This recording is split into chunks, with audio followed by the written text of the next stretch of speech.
फिर निवेदन करें शिव को जल चढ़ाने का, बेलपत्री के नीचे बैठकर माला जपने का, नंदी के पास बैठकर अपने दिल की बात कहने का। ये 3 स्थान ऐसे हैं, ये 3 वाक्य, 3 शब्द ऐसे हैं, ये 3 स्मरण ऐसे हैं जो जीवन में इसका फल कभी समाप्त ही नहीं होता। पहला शिव को जल चढ़ाना, उसका फल आज नहीं तो कल मिलेगा जरूर और तुम्हारी जिंदगी सार्थक जरूर होगी। दूसरा, बेलपत्र के वृक्ष के नीचे बैठकर यदि तुमने कोई मंत्र जपा है, कोई साधना करी, कोई व्रत कर, उपास कर, कोई साधना करी है, कोई व्रत करा है, कोई उपास करा है, या कोई मंत्र जप करा है, या किसी भूखे को भोजन कराया है, प्यासे को पानी पिलाया है, तो उसका फल जरूर। और तीसरे नंबर पर है नंदी के पास में बैठकर, नंदी के पास एक पत्र है, अच्छा है, देखिए।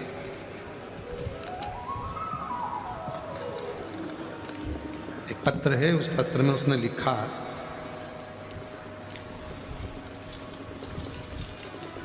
मेरा नाम सोनू, पत्नी श्री धर्मेंद्र, निवासी जोधपुर राजस्थान की रहने वाली हूँ।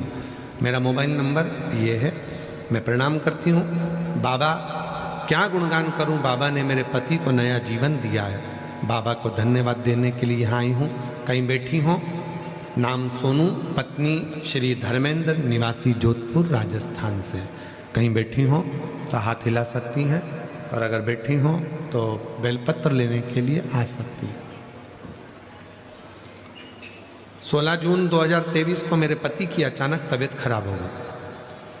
हमने डॉक्टर को दिखाया, डॉक्टर ने किडनी और लीवर सब खराब हो गया बताया। पति के लिए एक बूंद का पानी भी उनके लिए जहर हो रहा था। कोई रास्ता नजर नहीं आया। डॉक्टर अपना इलाज कर रहे थे और डायलिसिस पे डायलिसिस चल रहे थे। क्या करें? तब मेरी भाभी ने मुझे कहा कि कुंदकेश्वर महादेव का नाम से बाबा को जल चढ़ा, बेलपत्र चढ़ा, और उस जल बेलपत्र को तुम अपने पति को दो, सब ठीक हो जाएगा। पर डॉक्टर ने तो कह दिया था कि ना तो किडनी काम कर रही है, ना लीवर काम कर रहा, और डायलिसिस पे डायलिसिस हो रहा। करें क्या? थोड़ा इलाज करने के बाद आराम बिल्कुल नहीं लगा। अगले हॉस्पिटल ले गए तो भी आराम नहीं लगा। डॉक्टर ने तो मना ही कर दिया। तब फिर विचार करा कि मेरी बहन बोली है तो एक बार फिर करूं। शिवजी के मंदिर में आप विश्वास के साथ गए। आपकी कथा टीवी पर सुनी थी, आपने एक बार कह दिया था कि नंदी के पास अपने दुख को कहना चाहिए, और वो पांव जो नंदी का ऊपर उठा हुआ होता है, वहां बैठकर मैंने नंदी के पास जाकर अपने पति के लिए कहा। डायलिसिस 1 हफ्ते में 3 डायलिसिस चल रहे थे, और हम उनको लेकर घर भी आ गए, पर डायलिसिस बंद नहीं हुए। अब करें? सप्ताह में 3 दिन डायलिसिस होते थे, पर आराम लग नहीं रहा था। तब एक दिन अचानक तबीयत और ज़्यादा बिगड़ गई, और इतनी बिगड़ गई कि सुधारने का नाम ना ले। तब हम उनको अहमदाबाद लेकर चले गए। अहमदाबाद के लिए रेफर कर दिया। हम उन्हें अहमदाबाद ले, डॉक्टरों ने तो हाथ पीछे कर लिए, पर शिव पर विश्वास था।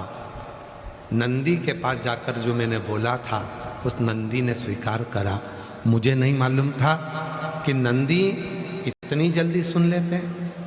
भले मेरे पति को अहमदाबाद भेजा, वहां पर जो इलाज चालू हुआ, और एक बेलपत्र मैंने अपने पति के तकिए के पास में रख दी। बाबा ने ऐसी कृपा कर दी गुरुदेव कि अब उनका ना डायलिसिस होता है, ना कोई दवाई चलती है, और शिव की कृपा से वो पूर्ण तरह से ठीक हो गए। उनकी किडनी, उनका लीवर काम करना प्रारंभ कर दिया। उनका किडनी, उनका लीवर काम करना प्रारंभ कर दिया। मैं शिव को यहाँ प्रणाम करने के लिए आया। एक पत्र और बड़ा अच्छा आया।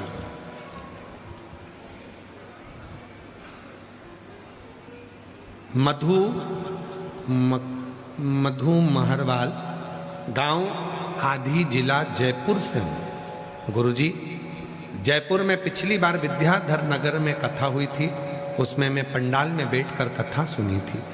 केवल एक ही वर मांगा था, मेरा बेटा सीए का एग्जाम दे रहा था पर फाइनल में रिजल्ट नहीं आ रहा था, क्लियर नहीं कर पा रहा था।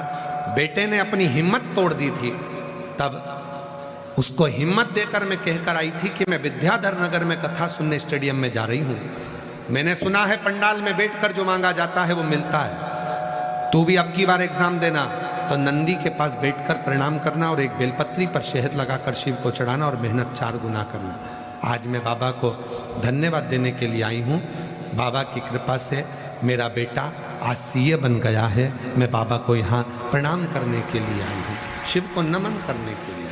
एक भक्ति, एक विश्वास, एक दृढ़ता। जब हम एक लोटा जल या बेलपत्री के नीचे बैठकर जो हम बात करते हैं, बेलपत्री के नीचे बैठकर जो हम तप साधना करते हैं, या नंदी के जो नंदी का पांव, आगे का पांव एक नंदी का ऊपर उठा हुआ होता है, उसके पास में बैठकर जो हम बात करते हैं वो हमारा शिव स्वीकार करता है। भगवान शंकर उसको स्वीकार करता है, शिव उसको स्वीकार करता है, शंकर उसको स्वीकार। और मेरी जितनी जीजियां बैठी हैं, जितने मेरे जीजा बैठे हैं, जितनी मेरी बेटियां बैठी हैं, बेटा बैठे हैं, जितने मेरे बुजुर्ग माता पिता बैठे हैं, उनसे निवेदन करेंगे तुम्हारी जिंदगी में भी यदि कोई ऐसा दुख, ऐसी तकलीफ, ऐसा कष्ट अपने जीवन में यदि आता है तो ये 3 बातों का स्मरण करें।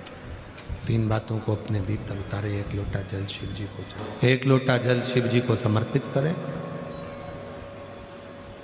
बेलपत्री के वृक्ष के नीचे बैठकर थोड़ी सी साधना करें, थोड़ी साधना, मंत्र जाप करें। श्री शिवाय नमस्तुभ्यं। प्रेशर बढ़ा दे बाबा, शिवाय नमस्तुभ्यं, श्री शिवाय नमस्तुभ्यं, श्री शिवाय नमस्तुभ्यं, श्री शिवाय नमस्तुभ्यं, श्री शिवाय नमस्तुभ्यं, श्री शिवाय नमस्तुभ्यं, श्री शिवाय नमस्तुभ्यं। दिल से बाबा से प्रार्थना करो, निवेदन। नंदी के पास बैठे हो तो भी शिव से अपने मन की बात कहो। शिव के मंदिर में जितनी देर बैठो व्यर्थ की कोई बात मत करो, कोई बात नहीं।